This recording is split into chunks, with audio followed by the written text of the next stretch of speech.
The Mafia boss who'd ended 23 lives couldn't survive 3 days of his children's silence. Sang-won Kim had always believed in absolutes: loyalty or exile, obedience or blood. But nothing in his code prepared him for the sound of his sons forgetting how to breathe. It started 72 hours ago, the night he threw Geraldine Cromer into the rain. She'd stood in his foyer with her spine straight and her chin up, even as the accusation hung in the air like smoke. The ancestral jade phoenix, worth more than most people earned in a lifetime, had been found tucked inside her pillowcase, wrapped in one of the twins' superhero blankets, no less. The evidence was damning. The decision was easy, or so he thought. Geraldine hadn't begged. That's what haunted him most. She'd looked at him with those dark eyes that had watched his sons grow from toddlers who could barely speak to boys who laughed in 2 languages and said only 3 words. "You're wrong," sang one. Then his sons appeared at the top of the staircase. Jiho and Minho didn't cry like normal children. They screamed like something was being ripped from inside their chests. They threw themselves down the steps with such abandon that Sang-won's guards moved instinctively to catch them. But the boys didn't want catching. They wanted her. They collided with Geraldine's legs, their small fists grabbing handfuls of her dress, their faces pressed against her hips. The sound they made wasn't crying. It was keening. The kind of sound that comes from the part of the soul that understands loss before the brain does. "Mama Ji, please," Jiho gasped in English, his breath coming in sharp, broken bursts. "Don't leave us. We need you." Minho couldn't speak at all. He just held on tighter, his whole body shaking.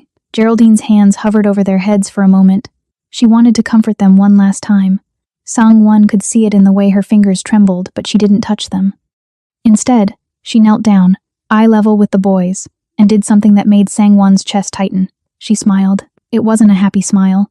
It was the smile of someone trying to be brave for the people she loved. Her hands cupped their wet cheeks, thumbs brushing away tears that wouldn't stop falling. "You listen to me," she whispered, her voice steady despite everything. "You are strong, you are kind, and no matter what anyone says, you are loved. Do you hear me?" They nodded, clinging to her words like lifelines. Then the guards pulled her away. The doors closed. The crying stopped. That's when the silence began. For 3 days, Jiho and Minho didn't speak. They didn't eat. They didn't fight or play or ask questions. They simply sat in their room, staring at the wall where Geraldine used to hang their drawings. By the second night, both boys were burning with fever. By the third morning, Sang-won was standing in their doorway at 3 a.m., watching them sleep, and realizing something terrifying. He'd made a mistake. But not the mistake he thought. Geraldine Cromer arrived in Seoul with a one-way ticket, and a secret she'd sworn never to tell. The humidity hit her first, thick and suffocating as she stepped off the plane at Incheon. August in Korea felt like breathing through wet cotton. She pulled her suitcase, the same brown leather one she'd carry out of the Kim estate 3 years later, and told herself this was temporary. Just long enough to disappear. Just long enough for Atlanta to forget her face. She'd left behind her master's degree in early childhood development, her mother's questions, and a courthouse that still had her testimony on file. The trial had ended 6 months ago. The man she'd testified against, a powerful school administrator who'd been embezzling funds meant for at-risk children, had walked free. 2 weeks later, someone broke into her apartment. They didn't take anything. They just left a message on her bathroom mirror, written in red lipstick. "Witnesses don't live long." So Geraldine ran. The agency that placed her with the Kim family asked few questions.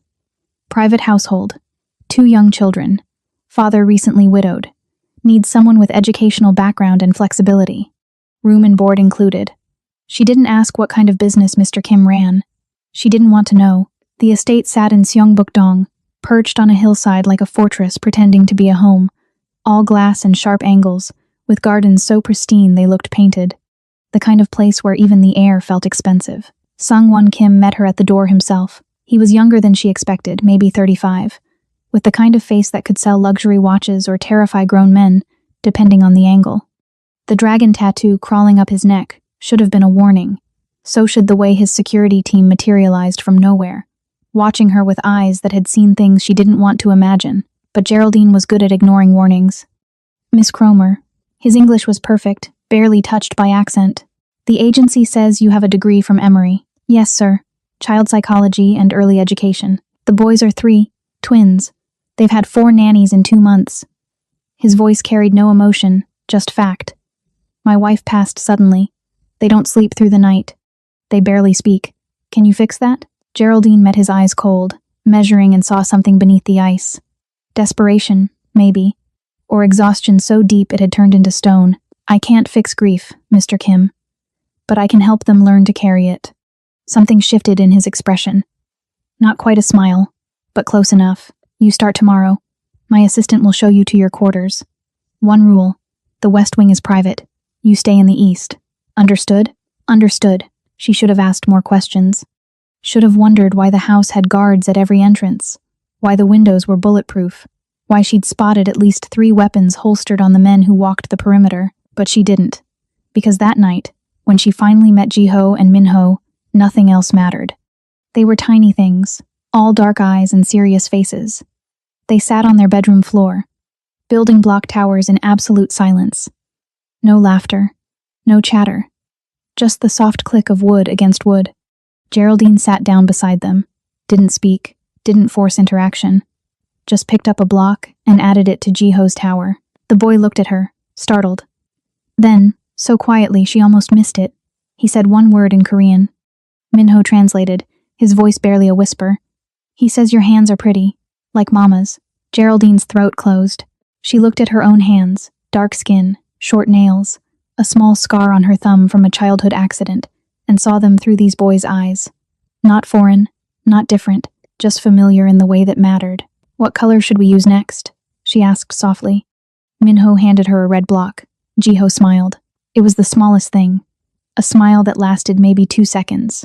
But in that moment, Geraldine forgot about Atlanta, forgot about running, forgot about everything except the feeling of being needed again. She didn't know it yet, but she'd just found the thing she'd been running toward her whole life. She also didn't know that in 3 years, these same boys would scream her name as she was dragged from their home, or that their father, the man currently watching her from the doorway with unreadable eyes, would become the person she'd learned to love and lose in the same breath. 6 months into her time at the Kim estate, Geraldine realized 3 things. First, Jiho talked in his sleep. Not nightmares, but full conversations with his mother, asking her questions about school and whether heaven had playgrounds. She started recording these sleep talks on her phone, then playing them back for him in the morning so he could remember. He began to smile more after that. Second, Minho was left-handed, but someone had been forcing him to use his right. His drawings were cramped, frustrated things, until she handed him a blue marker and said, "Use whichever hand feels right." The first picture he drew left-handed was of her, standing between him and his brother, all 3 of them holding hands under a huge yellow sun. Third, Sangwon Kim was always watching, not in a threatening way, more like a man trying to understand a language he'd never learned. He'd appear in doorways while she was teaching the boys English, leaning against the frame with his arms crossed. He'd pass through the kitchen while she made them breakfast, nothing fancy, just eggs and toast shaped like bears, and pause just long enough to watch Jiho laugh at the butternose. He never spoke during these moments, never interrupted, but Geraldine could feel his attention like heat. The first time they had a real conversation was 10 months in, on a night when Minho spiked a fever of 103. Geraldine had the boy in her arms, pressing cool cloths to his forehead while Jiho sobbed in his bed, terrified his brother was dying like their mother had. The family doctor had come and gone, leaving antibiotics and reassurance, but Minho wouldn't settle. He kept crying for Mama, and every time he said it, something in the house seemed to break a little more. Sangwon appeared at 2 a.m. He wore a simple black t-shirt and sleep pants, the most casual she'd ever seen him. The dragon on his neck looked different in the dim nursery light, less threatening, almost protective. "How is he?" His voice was rough, like he'd been awake for days. "Fever's not breaking yet. The medicine needs time." Geraldine adjusted Minho in her lap, the boy's head heavy against her shoulder. "He's asking for your wife." Sangwon's jaw tightened. He moved to Jiho's bed, sitting on the edge, his large hand swallowing his son's small one. "It's okay to be scared," he murmured in Korean, then English, making sure both Geraldine and Jiho understood. "Your brother is strong, like you, like your mother was. Was Mama sick like this?" Jiho asked, his voice breaking. Sangwon hesitated. Geraldine saw the war in his eyes, how much truth to give, how much to protect them from. "Your mother's body stopped working the way it should," he said finally. "But it wasn't the flu. It wasn't something you can catch. And it wasn't anyone's fault. Not even yours?" Jiho's question was so quiet, so loaded with a child's attempt to understand adult pain. Sangwon flinched. Just a tiny movement, but Geraldine caught it. "Not even mine," he whispered. but the way he said it made Geraldine wonder if he believed it. Minho whimpered in her arms, and without thinking, Geraldine started humming. An old gospel song her grandmother used to sing, something about troubled waters and being carried home. She wasn't religious anymore. Atlanta had beaten that out of her, but the melody came back like muscle memory. Sangwon's head turned sharply. "That song?" he said. "My wife used to play something similar. On the piano, in the West Wing. The boys haven't heard music since she died. I can stop." "No." His voice was raw. "Don't stop." So she didn't. She hummed through the whole song, while Minho's breathing finally evened out, while Jiho's grip on his father's hand loosened into sleep. When the last note faded, the room held a silence that wasn't empty. It was full of something neither of them could name. "Thank you," Sangwon said, "for staying, for caring about them. They're easy to care about. Most people see them as obligations, complications to my business." He chose the word carefully. "You see them as people. They are people. Small ones who've lost too much too fast." Sangwon studied her in the half-light, his dark eyes searching for something. "You're different from the others. The nannies before you saw this job as a paycheck. You see it as a calling." Geraldine looked down at Minho, his small body finally relaxed against her. "I needed them as much as they needed me."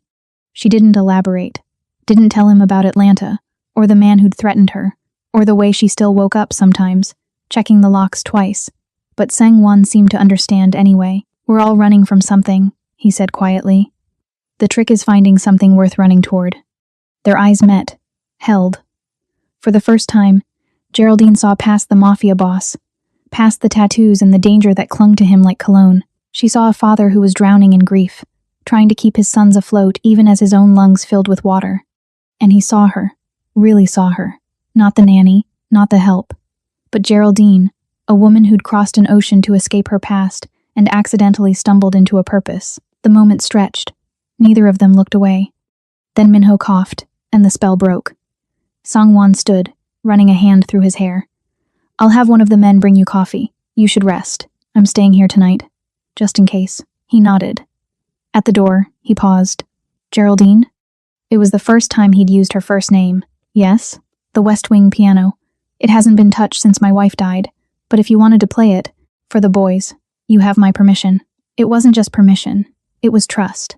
An invitation into the part of his home he kept locked away. "I'd like that," she said. After he left, Geraldine sat in the dark nursery, Minho sleeping against her chest, and realized something terrifying. She was starting to feel like this was home. These boys weren't just her job anymore. They were hers in all the ways that mattered.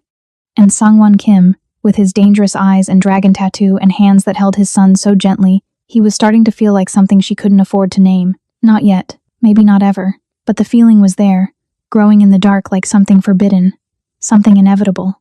The first nanny lasted 47 minutes. She was a middle-aged woman from Busan, highly recommended, with 20 years of experience raising children of distinguished families.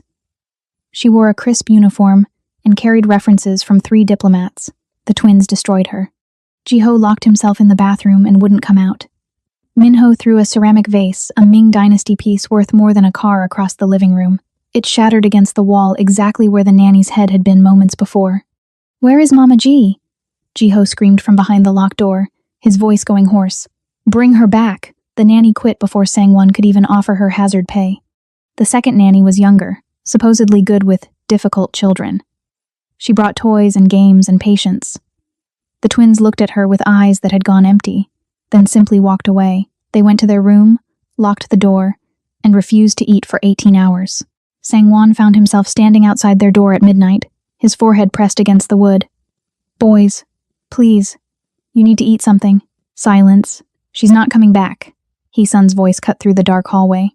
His fiancée emerged from the master suite wearing silk pajamas that probably cost more than Geraldine's entire year salary. "You need to help them accept that. Children adapt. They always do." Sangwon looked at her. Really looked. When had her eyes become so cold?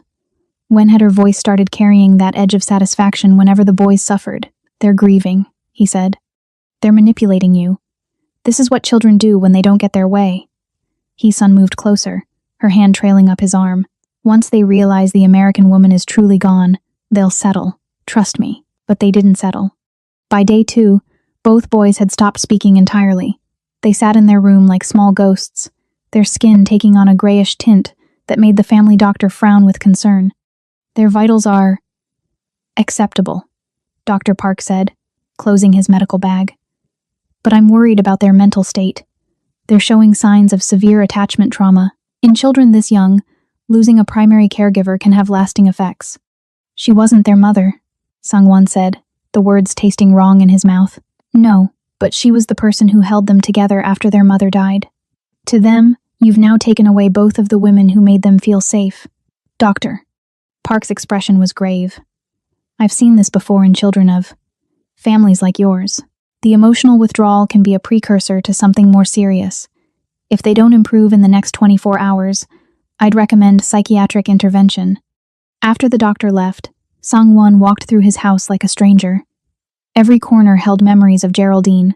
The kitchen where she'd made the boys breakfast, shaping toast into animals.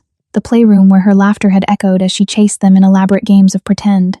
The piano in the West Wing, his late wife's piano, where she'd started teaching them simple melodies. Her dark fingers showing them where to place their smaller ones. The house had become a mausoleum. He ended up in the twins' room at 3 a.m., unable to sleep, driven by a father's instinct that something was terribly wrong. Jiho and Minho lay in their beds, their breathing shallow, their faces flushed with fever that had spiked again despite the medicine. Sangwon sat between their beds, helpless. He'd built an empire. He'd survived assassination attempts, hostile takeovers, betrayals that would have killed weaker men. He'd looked death in the face 23 times and never flinched. But watching his son slip away from him, degree by degree, breath by breath, this was the thing that finally broke him. I'm sorry, he whispered in Korean, then English. I'm sorry. I thought I was protecting you. I thought she'd betrayed us. Neither boy responded. They didn't even open their eyes. Sangwon reached out, touching Minho's forehead, burning. He moved to Jiho, the same.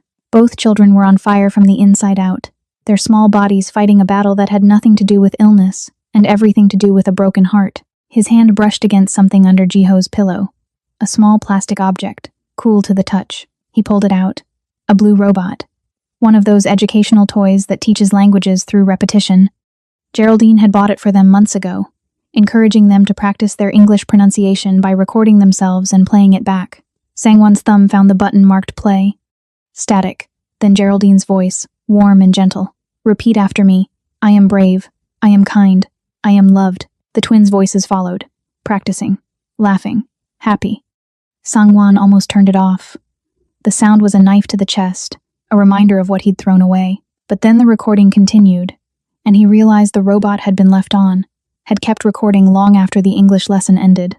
The sound of a door opening. Footsteps. Adult footsteps, but not Geraldine's. Hers had been soft, careful. These clicked, heels. Stupid brats. Hee-sun's voice, crystal clear on the recording. Clinging to that woman like she's their real mother. Pathetic. The sound of drawers opening, rustling fabric. Then Hee-sun again, her voice dripping with satisfaction. This should do it. The jade wrapped in their precious blanket, hidden in her room. Sangwon will finally see what everyone else has known for months. The American is just after his money. Once she's gone, I'll ship these two off to boarding school in Switzerland, maybe London. Somewhere far enough that they won't come crying home every holiday. More footsteps. The door closing. Then silence, except for the distant sound of the twins playing in another room, unaware that their world was about to end. The recording stopped. Sangwon sat frozen, the robot clutched in his hand. The room spun, his chest constricted. He'd prided himself on reading people, on seeing through lies and manipulation. That skill had kept him alive in a world where trust was currency and betrayal was death. But he'd been blind. Completely, catastrophically blind. Hee-sun had framed Geraldine, had planted evidence, destroyed an innocent woman's reputation, and separated his sons from the only person who'd made them feel whole again, all so she could have access to his wealth and get rid of the inconvenient children. And he'd believed it. He'd thrown Geraldine out into the rain without question, without even a moment of doubt. The monster in this story wasn't the woman with kind eyes who'd sung his sons to sleep. It was the one sleeping in his bed, wearing his late wife's jewelry, planning to erase his children from their own home. Sangwon looked at his sons pale, silent, slipping away from him, and felt something he hadn't felt in years. Fear, not for himself. For them. Because if he didn't fix this, if he didn't find Geraldine and bring her back, He was going to lose the only family he had left. He stood, the blue robot still clutched in his hand, and walked to the master suite. Hee-sun was asleep, peaceful, one arm draped elegantly over the silk sheets. She looked like innocence itself. Sung-won stood over her bed and pressed play on the robot. Her own voice filled the room. "Stupid brats. I'll ship these two off to boarding school." Hee-sun's eyes snapped open. For one moment, pure panic flashed across her perfect face. Then she tried to smile, to play it off. "Darling, you startled me. What are you?" "Get out." The words were quiet, deadly. "Sang-won, please, let me explain. You have 10 minutes to pack a bag and leave my house. If you're still here in 11 minutes, I will have you removed. If you ever contact me or my sons again, I will destroy everything you love. Your father's shipping company, your mother's reputation, your name, all of it. Gone." "You can't." Sang-won leaned down, his face inches from hers. The dragon on his neck seemed to come alive in the dim light, a warning written in ink and skin. "I am the Lion of Soul. You set fire to my den. You hurt my cubs. There is nothing I can't do to you." Hee-sun scrambled out of bed, grabbing clothes with shaking hands. She tried one more time. "Those children don't even belong to you. Not really. They're just... Get out." She ran. Sung-won watched through the window as his guards escorted her to the gate. Watched as she stumbled in her expensive shoes. Watched as the iron doors closed behind her. Then he turned back to the nursery, to his sons who were still burning up with grief, and made a decision. He would find Geraldine Cromer. He would get on his knees if he had to. He would beg, plead, offer her anything she wanted, because the truth had finally become clear. She wasn't the help. She wasn't the nanny. She was the foundation upon which his broken family stood, and he'd shattered her. Now he had to pray she'd let him put the pieces back together. The call came at 3:47 a.m. "We found her, sir. Port of Incheon. She's booked on a cargo freighter leaving at dawn. We have maybe 90 minutes. Sang-won didn't bother changing out of the t-shirt and sweatpants he'd thrown on. Didn't grab a jacket. Didn't tell his sons where he was going. They were finally asleep. The fever medication doing its work. Their small bodies exhausted from days of fighting. He just ran. The convoy of SUVs tore through Seoul's empty streets, their headlights cutting through the pre-dawn darkness. His driver, a man who'd been with him for 15 years, who'd driven through gang wars and police raids without flinching, looked nervous. "Sir, we're approaching 150 kilometers per hour. If we're stopped, then we pay the fine. Drive faster." They drove faster. Sang-won's mind wouldn't stop replaying the recording.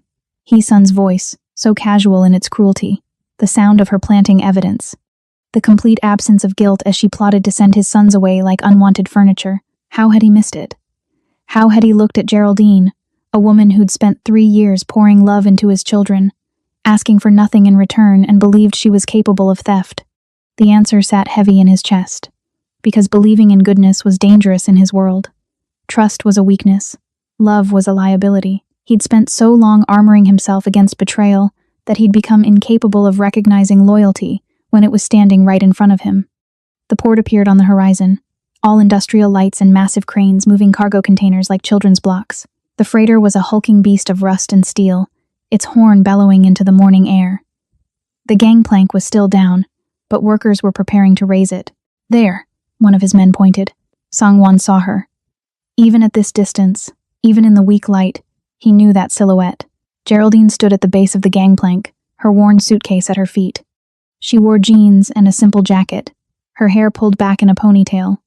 She looked small against the massive ship, small and alone, and preparing to leave his country forever. The SUVs screeched to a halt. Sang-won was out before they'd fully stopped, his bare feet hitting the cold pavement. "Geraldine!" She turned. For a moment, her face showed nothing, no anger, no relief, no emotion at all, just exhaustion, the kind that goes bone deep. Then he saw her shoulders tense, saw her take a step back, and realized with horror that she was afraid. Of him. The man she'd trusted with 3 years of her life now looked like a threat. He stopped running, stopped 10 feet away, hands visible, no sudden movements, the way you approach something wounded. "I need to talk to you," he said, breathing hard. "Please, just 5 minutes." "I have nothing to say to you." Her voice was flat, dead. "You made your decision," Sang-won. "You threw me away. Now let me leave with what's left of my dignity. I was wrong. Those are just words. The jade Hee-sun planted it. I have proof. A recording. She framed you because she wanted to get rid of the boys. Wanted to send them away so she could have my money without the inconvenience of children. The words tumbled out, desperate, raw. I'm sorry. I'm so sorry. I should have trusted you. I should have known. Geraldine's expression didn't change. You should have. But you didn't. That tells me everything I need to know about what I actually meant to you. You meant everything. I meant nothing. The words exploded from her, 3 days of pain finally finding voice. I was the help, sang one. Always the help. You looked me in the eye and threw me out based on zero evidence, because to you, I was replaceable. Those boys, they were my heart. I would have died for them, but you saw me as hired staff who'd stolen from you, and you didn't even question it. I know, you're right. Do you know what the worst part was? Tears were streaming down her face now, angry tears that she wiped away furiously. It wasn't the accusation. It wasn't even losing my job. It was watching those babies scream for me while you did nothing. It was knowing they would think I abandoned them, that they would grow up believing I chose to leave. Sangwon felt something break inside his chest. They're sick, he whispered. Both of them. They haven't eaten in 3 days. They don't speak. They're slipping away, Geraldine. I don't know how to reach them. He saw it, the flash of panic in her eyes, the way her hand moved instinctively toward the car, ready to rush to the boys. But then, she caught herself, and the walls went back up. Hire a good child psychologist. I'm sure you can afford the best. They don't need a psychologist. They need you. They needed me 3 days ago. They needed me when I was begging you to listen, to trust me, to see that I loved them. But you were too busy believing the worst of me to notice. The ship's horn blew again. Final warning. Geraldine grabbed her suitcase. Wait, Sangwon said. Please. What can I do? What do you need me to say? She turned back to him, and for the first time, he saw something other than anger in her eyes. Pain. Deep, soul-crushing pain. I need you to let me go, she said quietly. I need you to let me get on that ship and start over somewhere new. Because staying here, in this city, knowing those boys are so close but not mine anymore, it would destroy me. They are yours. They've always been yours. I was just too blind to see it. Behind them, car doors opened. Small feet hit the pavement. Sangwon turned, shocked he'd left the twins sleeping, had told his house staff to watch them. But Jiho and Minho stood there in their pajamas, looking impossibly small and fragile in the industrial port light. One of his guards must have buckled and brought them. The man looked terrified, but Sangwon couldn't even be angry. The boys saw Geraldine and ran. Mama G. They crashed into her with the force of small missiles, wrapping around her legs, her waist, anywhere they could reach. The suitcase fell, forgotten. Geraldine dropped to her knees, and the sound she made was something between a sob and a prayer. I'm sorry, Jiho gasped in English. Please don't go. Please. We'll be better. We promise. You were perfect, Geraldine whispered, holding them so tight it must have hurt. You were always perfect. This wasn't your fault. Minho looked up at her with fever-bright eyes. Daddy said you didn't steal. He said someone lied. Did someone lie, Mama G? Yes, baby. Someone lied. Then why are you leaving? It was the simplest question. The most devastating question. Geraldine looked past the boys to Sangwon, and he saw the choice playing out in her eyes. The easy path. Get on the ship. Leave the pain behind. Start fresh. The hard path. Stay. Risk her heart again. Trust the man who'd already proven he didn't deserve it. Because sometimes, she said carefully, when people hurt us, we need space to heal. But we need you to heal, Jiho said, his voice breaking. We can't do it without you. Sangwon stepped forward slowly, carefully. I can't do it without you either, he said. I know I don't deserve a second chance. I know I broke something that might be impossible to fix, but I'm asking anyway. Not as your employer. Not as the man who was too blind to see what was right in front of him. Just as someone who realized too late that you were never the help, Geraldine. You were the heart of my home. You still are. The ship's horn blew one last time. The gangplank started to rise. Geraldine looked at the ship, at the boys, at Sangwon. Then she picked up her suitcase and walked. She walked past him. For one terrible moment, Sangwon thought she was still heading for the ship, and his heart stopped completely. But then she moved toward the SUVs, the twins still clinging to her hands, and he understood. She was coming back. But on her terms. The drive to the estate was silent except for the boys' occasional sniffles. They'd climbed into Geraldine's lap the moment she got in the car, refusing to let go. She held them like someone who'd been drowning and just found air, her face pressed against their hair, breathing them in. Sangwon sat across from her, watching, learning. memorizing the way her fingers traced gentle circles on Minho's back, the way she kissed the top of Jiho's head every few minutes like she needed to confirm he was real. This was love. Pure, uncomplicated, given freely without expectation of return. He'd spent 40 years not recognizing it. When they arrived at the estate, dawn was breaking. The house staff had been roused, and Mrs.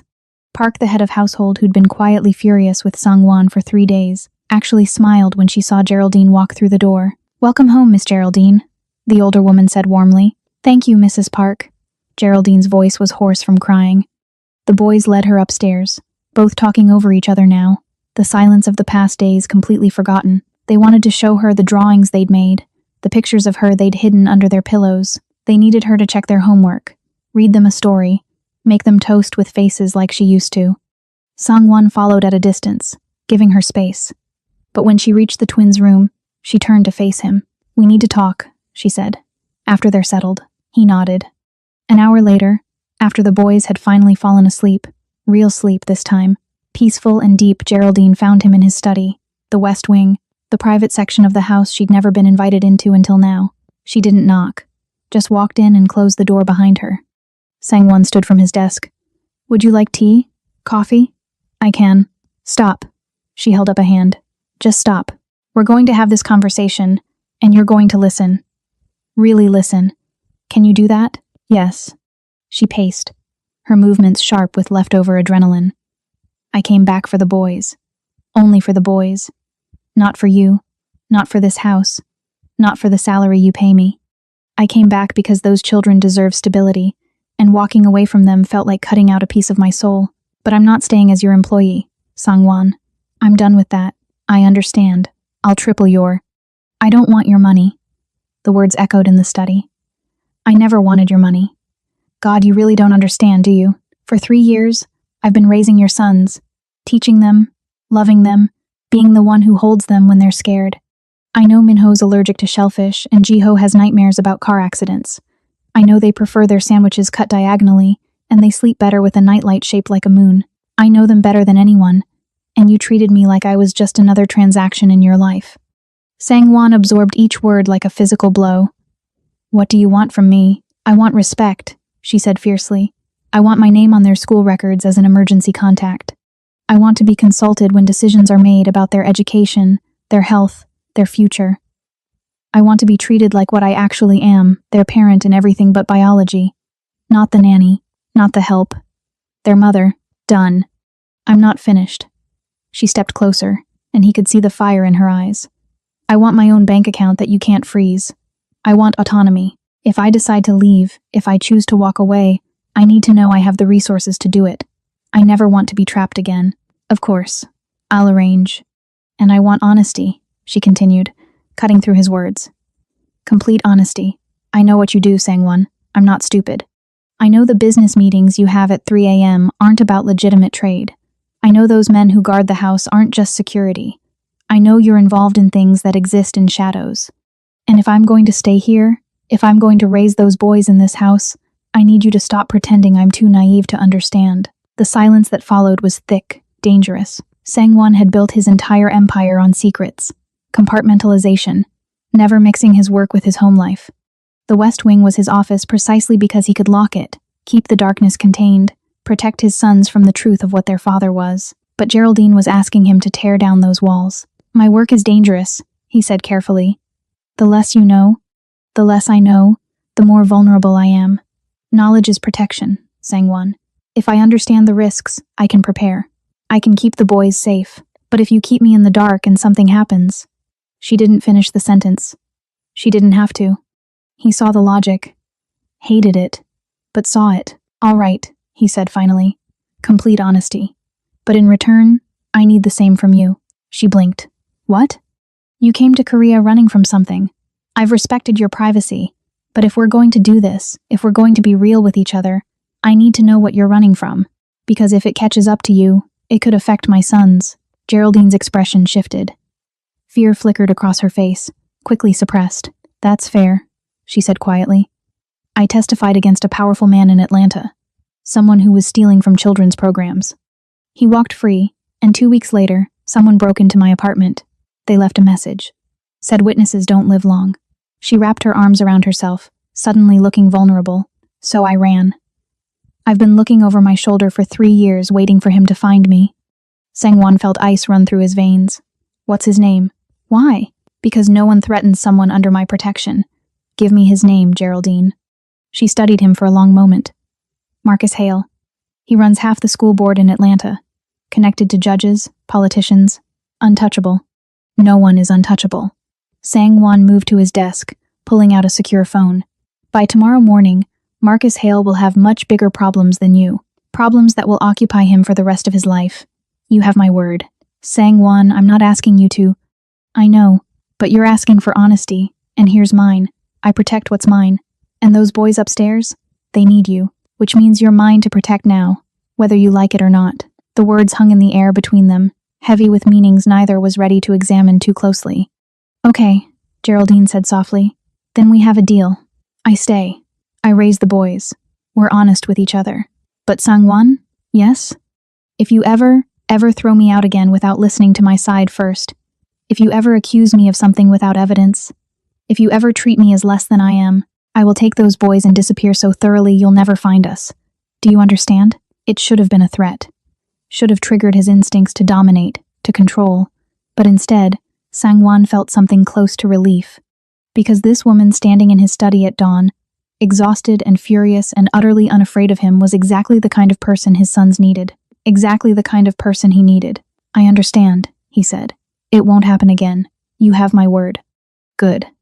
She moved toward the door, then paused. One more thing. The Jade Phoenix you accused me of stealing, where is it now? I have it. It's been in my family for 4 generations. Sell it. He stared at her. What? Sell it.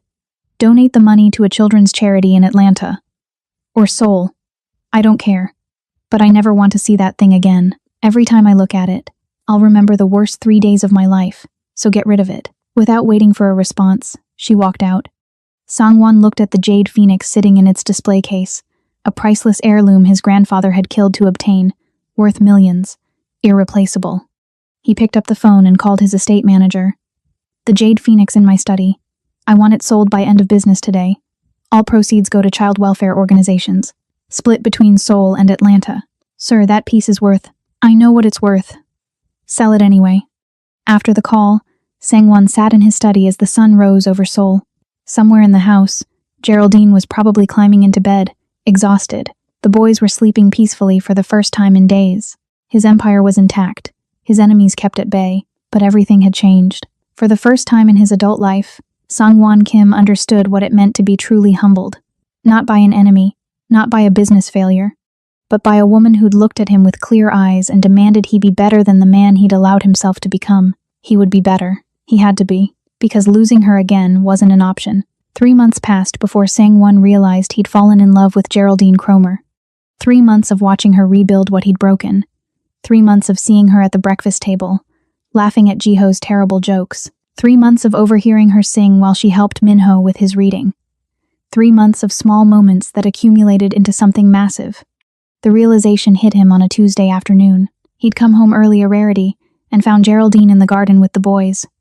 They were planting vegetables, getting dirt under their fingernails, completely absorbed in the simple joy of making things grow. The late afternoon sun hit Geraldine's face just right, illuminating the smile she wore as Minho proudly showed her a worm he'd found. She was wearing old jeans and a t-shirt stained with soil. Her hair was pulled back in a messy bun. She looked nothing like the polished women Sangwon had dated in the past. Nothing like Hee-sun with her designer clothes and calculated elegance. She looked real. Beautiful in a way that had nothing to do with artifice and everything to do with genuine happiness. And Sangwon thought, I want to see this every day for the rest of my life. The thought terrified him. Love was a liability in his world. It gave enemies leverage. His late wife had proven that though her death hadn't been an enemy's work, the grief had nearly destroyed him. He'd sworn after she died that he'd never let anyone that close again. But here was Geraldine, close in ways he hadn't even realized. She knew his sons better than he did. She knew his schedule, his habits, the way he took his coffee at 5 a.m. She'd started joining him for those early morning cups, sitting in comfortable silence before the boys woke up. Those moments had become his favorite part of the day. Daddy! Jiho spotted him, waving dirt-covered hands. Come look, we're growing tomatoes. Sangwon found himself walking toward them, shedding his jacket, rolling up his sleeves. Geraldine glanced up, surprised. You're home early. Meeting ended sooner than expected. He knelt beside Minho. What are we planting? For the next hour, Sangwon did something he couldn't remember doing in years. He played. Actually played with his sons, got dirt under his expensive watch, laughed when Jiho accidentally flung soil at his face. And through it all, Geraldine watched with an expression he couldn't quite read. After the boys ran inside to wash up for dinner, she stayed in the garden. Sangwon stayed too. You're good with them, she said softly. I forget sometimes, when you're locked in your study dealing with whatever it is you deal with. But you're a good father, Sangwon. I'm trying to be better. I can see that. She pulled off her gardening gloves. The boys have noticed too. Jiho told me yesterday that you've been home for dinner every night this week. He said it's the best thing that's happened since I came back. The words created a warmth in Sangwon's chest that had nothing to do with the sun. You coming back was the best thing that's happened to all of us. Geraldine met his eyes. Are we going to talk about it? About what? About whatever this is. She gestured between them. The early morning coffee. The way you've been looking at me. The fact that you rearranged your entire schedule to be home more. We said we'd be honest with each other, Sangwon. So be honest now. His throat went dry. This was it, the moment where he could retreat behind his walls or step forward into uncertain territory. Every instinct screamed at him to protect himself, to keep this professional, but he'd promised honesty. I care about you, he said. The words felt clumsy, inadequate.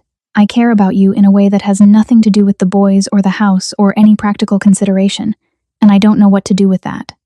Geraldine was quiet for a long moment, then, do you know why I really came back that morning at the port? For the boys. For the boys, yes, but also, she took a breath. Also because somewhere in the past 3 years, this stopped being a job. You stopped being just my employer. And when you threw me out, it didn't just hurt because of the boys. It hurt because I'd started to imagine a life here. A real life. With all of you. Sangwon's heart was hammering. Past tense? You'd started to imagine? Present tense, she corrected softly. I'm still imagining it. Even though I know I shouldn't. Even though it's complicated and messy and probably a terrible idea. He moved closer, carefully, giving her time to step back if she wanted. She didn't. Why is it a terrible idea? Because you're you. Because I'm me. Because we come from completely different worlds. Because your life is dangerous in ways I'm still learning to understand. Because, her voice dropped to barely a whisper. Because I've already lost so much, Sangwon. I don't know if I can survive losing you too. Then don't lose me. The words came out rougher than he intended. Stay. Not as the nanny, not as the help. Stay as, whatever this could become. And what could this become? I don't know. I've never been good at this. My marriage was arranged, practical. My late wife and I respected each other, cared for each other, but we never had this. He gestured helplessly at the space between them, at the electric tension that had been building for months. I don't have the words for what I'm feeling, but I know I don't want to ignore it anymore. Geraldine's eyes were bright. The boys would need to come first. Always. They already do. And I won't be kept secret, Sangwon. I won't be the woman you hide away while you maintain appearances. If we do this, whatever this is, people will know. Your business associates, your family, everyone. I won't be ashamed of caring about you. Good, because I'm not ashamed either. The sun was setting now, casting long shadows across the garden. Somewhere inside, the boys were laughing. The house felt alive again, full of warmth and light and possibility. Sangwon reached out slowly, giving Geraldine every chance to pull away. His fingers brushed her cheek, dirty from the garden but impossibly soft. She leaned into the touch, her eyes closing briefly. This is a terrible idea, she murmured. Probably. We're going to complicate everything. Definitely. The boys will be thrilled. They've been asking me when I'm going to marry you since about 2 weeks after you came back. Geraldine's eyes flew open. They what? Sangwon smiled a real smile, not the calculated ones he used in business. Minho wants to know if you'll still make him pancakes when you're his official mama. Jiho has informed me that I need to give you a ring bigger than a cookie. Sangwon, we haven't even... I know. I'm not proposing. Not yet. I'm just telling you that those boys see what I'm only now understanding. You belong here. You've always belonged here. I was just too stubborn to admit it. A tear slid down Geraldine's cheek. She brushed it away quickly. I'm scared. Me too. What if we mess this up? Then we'll figure it out, together. He paused. I need you to understand something, Geraldine. My world is dark. There are parts of my life that will always exist in shadows. I've done things. His voice caught. I've done things that would horrify you. I'm not a good man. Maybe not by some definitions, she said slowly. But you're trying to be better. You're showing your sons that making mistakes doesn't define you. How you respond to them does. You're human, Sang-won. Flawed and complicated and sometimes infuriating. But you're also capable of change, of growth. That's what matters. You see the best in people. It's one of the things He stopped himself. One of the things you what? The words were there, pressing against his ribs, demanding release. But they were too big, too soon. Instead, he said, one of the things I admire most about you. She smiled, seeing right through him. Coward. Give me time. I'm not going anywhere. They stood there as dusk fell, not quite touching, but close enough to feel the warmth radiating between them. Inside, Mrs. Park called that dinner was ready. The boys would come looking for them soon. But for this moment, in the garden they'd planted together, surrounded by the promise of things that would grow, Sang-won and Geraldine let themselves imagine a future neither had dared to hope for. It started with honesty, with vulnerability, with two broken people finding wholeness in each other. And though neither said it aloud, they both understood. This was the beginning of something that would change everything. The first threat came 6 months later, delivered in an envelope marked with a red seal. Sang-won found it on his desk one morning, no indication of how it had gotten past his security. Inside was a single photograph. Geraldine at the market with the boys, taken from a distance. On the back, written in neat Korean characters, the lion's new weakness. His blood ran cold. He called an emergency meeting with his inner circle. Kim Tae-young, his second in command, studied the photograph with a grim expression. The Park faction, Tae-young said.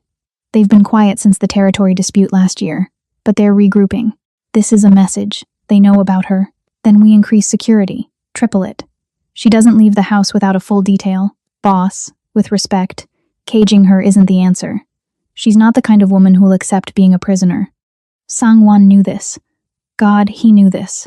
Geraldine had already expressed frustration with his overprotectiveness, the guards he'd assigned to follow the boys to school, the armored car he insisted they use, the restrictions on where she could go alone. But this was different. This was an active threat. He found her in the boys' room, helping Jiho with homework while Minho practiced piano. The domestic scene, so normal, so perfect, made his chest ache. This was what he'd built. This fragile, beautiful thing that enemies could shatter in seconds. Boys, go wash up for dinner, Geraldine said, glancing up at Sang-won's expression. She'd learned to read him over the months, knew when something was wrong. After the children left, she closed the door. What happened? He showed her the photograph. Her face went pale, but her voice stayed steady. So it's starting. This doesn't change anything. We'll handle it. How? By locking me in the house?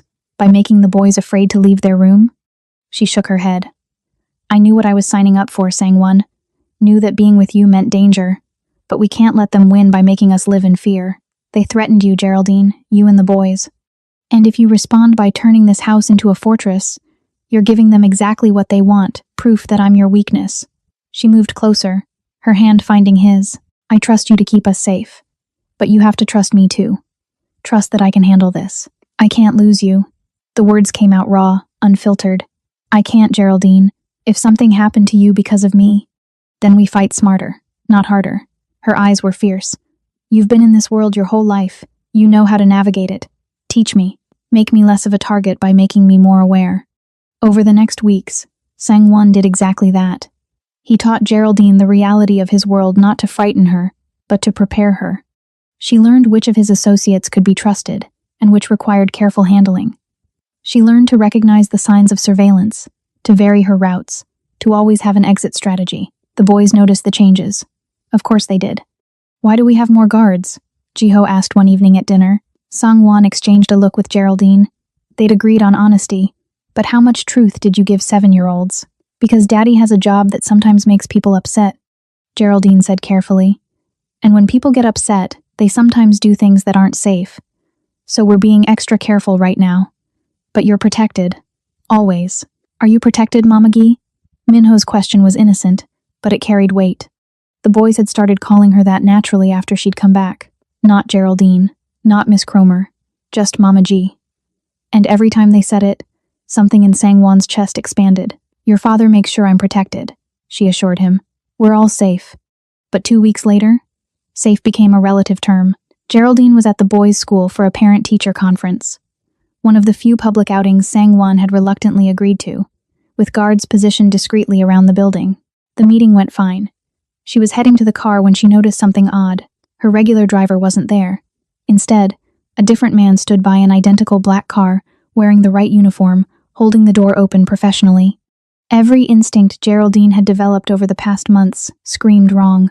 I need to make a call first, she said casually, pulling out her phone. The driver's smile didn't reach his eyes. Mrs. Kim is on a tight schedule. Mr. Kim insists you return home immediately. She wasn't Mrs. Kim, they weren't married yet, though the engagement ring on her finger suggested it was coming, and Sangwon never referred to her schedule as tight. He would have said important appointment or mentioned the boys specifically. 1 moment, she repeated, stepping back. The driver moved fast, too fast. His hand went to his jacket. Geraldine didn't think. She ran, straight toward the school, toward cameras and witnesses. Behind her, she heard shouting. The real security team emerged from their positions, guns drawn. The fake driver was on the ground in seconds, subdued. Sangwon arrived within minutes, his face a mask of controlled fury. He checked Geraldine over with shaking hands, looking for injuries that didn't exist. I'm okay, she whispered. I'm okay. I remembered what you taught me. Trust my instincts. Verify everything. You could have been killed. But I wasn't, because you prepared me. She cupped his face, forcing him to look at her. This is our life, Sangwon. This is what being with you means. And I'm still here. I'm still choosing this. That night, after the boys were asleep, they sat in his study. Sangwon poured them both whiskey Geraldine rarely drank, but tonight she needed it. The Park faction is more aggressive than I thought, he said. They're not just sending messages anymore. They're taking action. So what do we do? I handle it. My way, which means, his eyes were dark, dangerous, which means I end this, permanently. They threatened you, Geraldine. They crossed a line. She understood what he meant, understood that handling it in his world had consequences she'd rather not imagine. But she also understood that this was who he was. The dragon tattoo on his neck wasn't decoration, it was a warning. Do what you need to do, she said quietly. But promise me something, anything. Don't become the monster to fight the monsters. Don't lose yourself in this. The boys need you. I need you. Not the lion of soul. Just Sangwon. He pulled her close, burying his face in her hair. I'm trying to be both. The man who protects his family and the man who deserves them. You already deserve them. Do I? I've killed people, Geraldine. Not in self-defense. Not always because they deserved it. I've made decisions that haunt me. How do I reconcile that with being their father? With being worthy of you? By being honest about it. By teaching them that people are complicated. That wrong choices don't define us forever, what we do next does. She pulled back to look at him. I see you, Sangwon. All of you. The parts you're proud of and the parts you wish you could bury. And I'm choosing you anyway. So stop waiting for me to realize you're not perfect. I already know. Why do you stay? Because you're trying. Because you love those boys with everything in you. Because when you look at me, I feel seen in a way I've never experienced. She paused. And because I love you. Even though it's terrifying. Even though it's complicated. I love you. The words hung between them, finally spoken, finally real. Sangwon's control shattered. He kissed her with all the desperation of a man who'd been holding back for too long, and she kissed him back with equal intensity. The whiskey glasses fell forgotten. The danger outside ceased to exist. There was only this. Two people finding each other in the darkness, choosing connection over safety, love over fear. Later, wrapped in his arms on the study sofa, Geraldine whispered, "Whatever happens with the Park faction, we face it together. No more protecting me by shutting me out." Together, he agreed. But Geraldine, I need you to know what I'm about to do to end this threat. It's not going to be clean. It's not going to be something I can fully explain to the boys. Are you prepared for that? I'm prepared to trust that you'll do what's necessary to keep us safe. The details are yours to carry. I won't ask you to burden the boys or me with them. It was a compromise. A recognition that some darkness would always exist at the edges of their life together. But in the center, where the boys laughed and planted gardens and called her Mama Gee, there was light. They could live in both truths. They had to. Because 2 weeks later, the park faction was dismantled, thoroughly, efficiently, in ways that made the Seoul underworld remember why crossing the lion was a fatal mistake. Sang-won came home late that night, exhaustion carved into his features. Geraldine was waiting in his study, and she didn't ask questions. Just pulled him down beside her and held him while he let himself be human. "It's done," he said finally.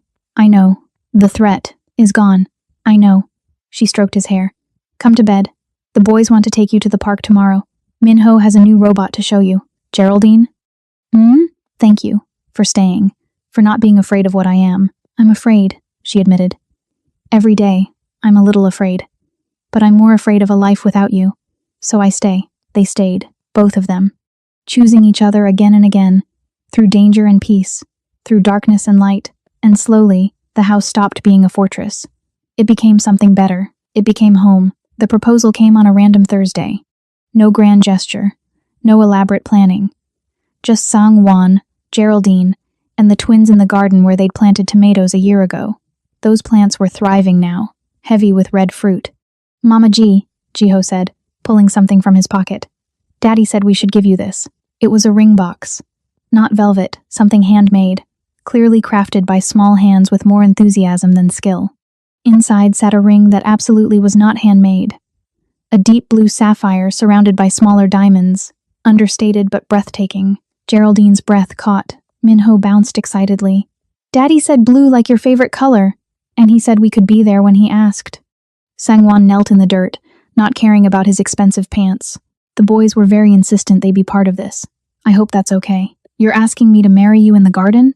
Her voice was shaking. "I'm asking you to marry us. All three of us. Because that's what this is." He gestured to the boys. "We're a package deal. We come with bedtime stories and vegetables that need weeding and homework that makes no sense. We come with danger I wish we didn't have, and a past I can't change. But we also come with love. So much love that sometimes I don't know what to do with it." Tears were streaming down Geraldine's face now. "You're supposed to ask a question. Will you marry me?" Sang-won asked. "Will you be their mother legally, officially, in every way that matters? Will you stay, knowing what our life is, knowing what it might become?" "Yes." The word was immediate, certain. Yes to all of it. The boys whooped, launching themselves at her. Sang-won slipped the ring on her finger, and for a moment, everything was perfect. Complete, but perfection in their world never lasted. 3 months before the wedding, Sang-won was contacted by a rival organization. The Yakuza wanted to form an alliance, a merger that would make his operation the most powerful in East Asia. The catch: they required he live in Tokyo for 5 years to oversee the integration. 5 years. The boys would go from 8 to 13. They'd miss their entire elementary school experience in Seoul. They'd miss the garden, the house, everything familiar. And Geraldine would have to choose: leave the life she'd built in Korea, or stay and split their family apart. Sang-won brought the proposal to her late one night. "It's a massive opportunity," he admitted. "It would secure our future, the boys' future. But it means uprooting everything." Geraldine sat across from him in the study, the sapphire ring catching the light. 5 years in Tokyo, new schools, new language, starting over. "I can say no. The organization will survive without this merger." "Will it?" Sang-won, be honest. "What happens if you turn this down?" His silence was answer enough. Rejecting this alliance meant insulting the Yakuza, meant potential conflict down the line, meant vulnerability. "What do the boys think?" Geraldine asked. "I haven't told them yet. I wanted to talk to you first." She stood, moving to the window that overlooked the garden. The tomato plants were dormant now, winter having claimed them, but spring would come, and they'd grow again. That was the nature of things, cycles of death and rebirth. "I need to tell you something," she said quietly. "Something I've been afraid to say because I didn't want to influence your decision." "What is it?" "I'm pregnant." The world stopped. Sang-won was beside her in an instant, his hands shaking as they moved to her still flat stomach. "How long?" 8 weeks. "I found out last month, but I was waiting for the right time to tell you." She turned to face him. "Now this opportunity comes, and I don't know what to do. I don't know what's right for all of us." "A baby," Sang-won breathed. "We're having a baby." "We are. But, Sang-won, I can't ask you to turn down this opportunity because of me, because of us. That's not fair." "Fair?" He laughed, but it was edged with something that sounded like tears. "Geraldine, you just told me I'm going to be a father again. You think I care about fair?" I care about the boys, about their future, about keeping them safe. She placed her hands over his. If this merger makes that more likely, then we go to Tokyo. We adapt. We build a life there the way we built one here. You'd really do that? Leave Korea? I've left everything before. Atlanta. My family. I rebuilt from nothing once I can do it again. As long as we're together. Sangwon pulled her close, overwhelmed. I don't deserve you. Stop saying that. You deserve love and happiness as much as anyone. She paused. But I need something from you. A promise. Anything. Promise me that once the 5 years are done, once the organization is stable, you'll start to step back. Not completely, I know you can't just walk away, but delegate. Let others handle the dangerous parts. Be more father and less lion. Her hand moved to her stomach. I want our children to know you. Not just the legend. The man. I promise. They told the boys the next morning. About Tokyo. About the baby. About the changes coming. Jiho's response was immediate. Will they have anime there? Minho's was more serious. Will Mama Gi still be Mama Gi in Tokyo? Always, Geraldine assured him. Geography doesn't change family. The move happened in the spring. They left the Seoul estate with its gardens and memories, packed their lives into boxes, and started over in a house overlooking Tokyo Bay. The boys adapted faster than expected children, were resilient that way. They made friends, learned Japanese, discovered a love for sushi that made Sangwon laugh. The pregnancy progressed. A girl, they learned. Jiho and Minho were ecstatic at the prospect of a sister. 5 months into the Tokyo transition, Geraldine woke to find Sangwon missing from their bed. She found him on the balcony, staring at the city lights, his face troubled. What's wrong? I'm terrified, he admitted. Of being a father again. The boys I had you to help me when they were young. But a baby from the start? What if I mess this up? Geraldine moved beside him, her swollen belly pressing against his side. You won't mess it up, and even if you make mistakes, we'll figure it out together. That's what we do. I've been thinking about your promise. About stepping back from the organization. He turned to face her. I want to do more than step back, Geraldine. I want to leave, completely, Sangwon. Not immediately. I need to finish the integration, establish stability, maybe another 3 years. But after that? He placed his hand on her stomach. I want to be present. Really present. I want to take the boys to school. Teach our daughter to ride a bike. Grow old with you without constantly looking over my shoulder for the next threat. What would you do instead? I don't know yet. Something legitimate. Maybe investment, advisory work. I have enough money that we'd never have to worry. He paused. I want a normal life, Geraldine. Or as normal as we can have. Is that even possible for someone like me? I think people can change. She said slowly. I think if you want it badly enough, and you're willing to do the work, you can build something new. But Sangwon leaving that world, it's not going to be easy.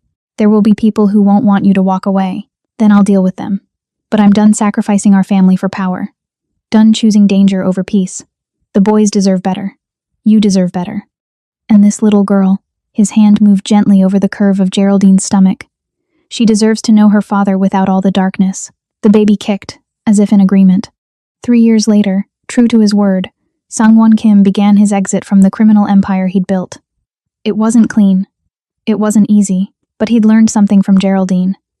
Sometimes the bravest thing you can do is choose to change, even when change feels impossible.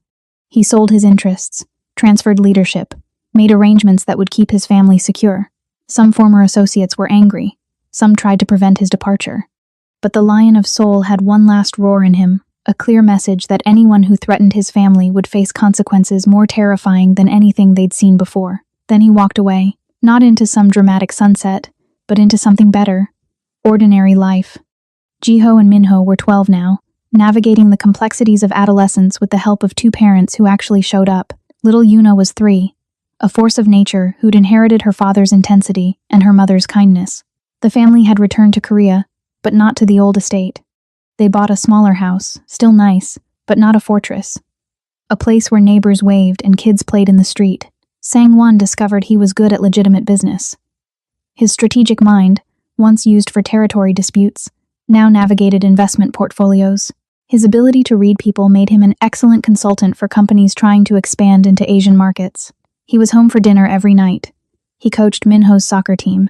He helped Jiho with homework. He carried Yuna on his shoulders through the park, letting her pull his hair and demand stories about dragons. Geraldine finished her doctorate online, started a consulting practice for international families navigating cross-cultural child development. She wrote articles, gave talks, built something that was entirely hers while still being present for their children. They were happy. Not perfectly, no family is, but genuinely, deeply happy. On their 5th wedding anniversary, Sang-won and Geraldine stood in their backyard garden smaller than the Seoul estates, but theirs. The tomato plants were thriving again. "Do you regret it?" Geraldine asked. "Leaving that life?" Sang-won looked at the house, where he could see the kids through the window. Ji-ho teaching Yuna how to build with blocks. Min-ho doing homework at the kitchen table. Normal. Beautiful. His. "I regret the years I wasted thinking power mattered more than this," he said. "But leaving? Never. You gave me something I didn't know I could have, a real family, a real life. I'd choose this over an empire every single time, even when Yuna colors on your important documents. Especially then," he smiled, "though we should probably hide those better." As the sun set, painting their garden in gold, Geraldine thought about the girl she'd been when she first arrived in Korea. Running from her past, terrified and alone, she'd come looking for a job and found a purpose, found a family, found love in the last place she'd expected. "You know what I realized?" she said. "What's that?" "Home isn't a place. It's not Seoul or Tokyo or Atlanta. It's this wherever we are, as long as we're together. That's home." Sang-won pulled her close, the sapphire ring on her finger catching the dying light. "Then I've been home since the day you walked into my house and decided 2 broken boys and their damaged father were worth saving. You weren't damaged. You were grieving. There's a difference. You saved us anyway." "No," Geraldine corrected gently. "We saved each other." Inside, Yuna called for them. She'd found a butterfly in the garden and wanted them to see before it flew away. They went together, hands linked, toward the laughter and light of their home. The Lion of Seoul had finally found peace, not by conquering, not by dominating, but by surrendering to the one thing he'd spent his life avoiding, love. And in the end, that was the most powerful choice of all. The strongest people are not those who show strength in front of us, but those who win battles we know nothing about. Sometimes the greatest act of courage is choosing to be vulnerable, to love fully, to let others in despite every instinct that tells us to protect ourselves. Because when we open our hearts to connection truly, deeply, without reservation, we discover that being seen is more powerful than being feared, and home is not a place we find, but a feeling we create with the people brave enough to stand beside us through the darkness and call it light. If this story touched your heart, drop A in the comments. And if you've ever had to choose between the life you knew and the life you wanted, share your story below. I'd love to hear how you found your way home.